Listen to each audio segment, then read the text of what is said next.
Hi, I'm Mike Evanoff, Manager of Product Strategy with Mitsubishi Motors, and we're here to introduce to you the 2008 Lancer Evolution. We've got two models of the Lancer Evolution this year, the GSR and the MR, and what we have for you here today is the MR. And I'll just do a quick walk around and show you all the features of the car. Starts with a 2-liter turbocharged, intercooled 4-cylinder engine with MIVAC variable valve timing. The NACA duct here actually feeds air to the turbocharger, while the vents on the hood extract heat from underneath. And then these side elements you see here are actually functional as well, as they extract heat from underneath the engine and manage the airflow across the body. While we're up front here, you'll see the front mounted intercooler, and all of this area, basically aerodynamically, everything is designed for the best performance. Every consideration, every radius is analyzed. You even see little inputs here as far as like canards that help airflow around the side of the vehicle. HID headlamps on the MR, and then the hood and the front fender, also the roof, are made of aluminum to lighten weight. And furthermore lightening weight are the BBS alloy wheels that are a forged construction that lower weight. And in addition, the Brembo braking system on the MR has 2-piece front rotors. So this piece is aluminum here, while this is cast iron, to further lower unsprung weight.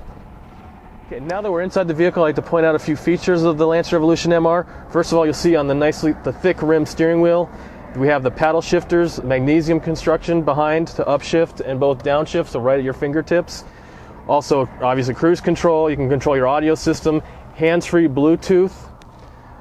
The audio system, it can be equipped with a 650-watt Rockford Fosgate audio system. And then as far as the MR, I mean, my favorite part of the MR is this all-new twin-clutch Sportronic shift transmission.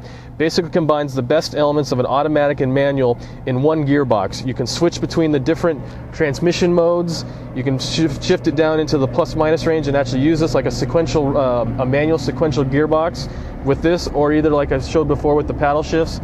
But shifts are instantaneous. It's a 2-clutch system, so you've got one clutch for gears 1, 3, 5, and the other clutch for gears 2, 4, and 6. So it'll basically alternate between the gears, lightning fast. Also a feature of Evolution is, of course, the Recaro seat. Synonymous with performance. If you're going to do an aftermarket upgrade to your vehicle and you want a new seat, Recaro is usually the ones you're going to look at, and this car comes equipped standard with the Recaro seats to really hold you in place. All right, now let's have a look in the trunk. First of all, we got the aerodynamic spoiler here. Airflow is actually managed over the rear roof line, and as it comes over the airflow or airfoil, there are 2 different angles of attack to provide optimum downforce. And then inside, we've actually relocated the battery to right here, and it's literally over the rear axle. Also a windshield washer reservoir, and the reservoir for your active yaw control, which I can get into in a little bit, is all placed back here in the efforts to minimize or help with the weight distribution to make it as close to possible as 50-50 to front and rear. And then while we're back here, obviously dual exhaust, but also these items down here are functional. This rear diffuser helps manage airflow, as it also, not over the top as well, but also from underneath. So you want the airflow to exit cleanly from the vehicle.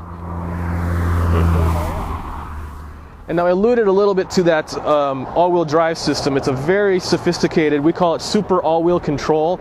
And basically what it does, it's a philosophy. It's not just the components themselves, but it's a combination of things like the aluminum roof, the compound of the tires, the tuning of the suspension, all work in conjunction with the actual components like the active center differential, which handles the power transfer front to rear, and then active yaw control, which also handles left to right strictly on the rear axis. So those combined with sports ABS and active stability control really allow this car to maneuver, and especially this active yaw control, to rotate like no other 4-door you would imagine would be able to. It's capable of some extreme handling situations. All right, now let's have a look under the hood. Now here we've got the all-new, all-aluminum, is what we call it, the 4B11, the 2-liter turbocharged, intercooled 4-cylinder. And to get 291 horsepower and 300 pound-feet of torque out of just a 2-liter engine is a pretty amazing feat. We've even got structural support here between the shock towers to box in the chassis even more. And then one thing that's new for Evolution this year, instead of the turbocharger being on the front side, it's been relocated to the back. You can see it underneath the shrouds and the cover because you want to control the heat, but it sits right back there, and that also aids in the weight distribution, moving stuff towards the center of the car and allowing the exhaust to have a freer exit out the back of the vehicle. So just some enhancements we've made to the engine to achieve that 291 horsepower figure, but we're really excited about the all-new engine. So basically, to wrap up, what we have here on the 2008 Lancer Evolution is a lot of the performance you've come to expect from the prior generation, but now you've got a much more tolerable car on a daily driver basis. It's really got real-world performance along with some incredible feature content, such as the available navigation system, the twin-clutch transmission, the Rockford-Fosgate audio system, so you can basically have the best of both worlds with the new car. So this is Mike Evanoff with Mitsubishi Motors, and I thank you very much.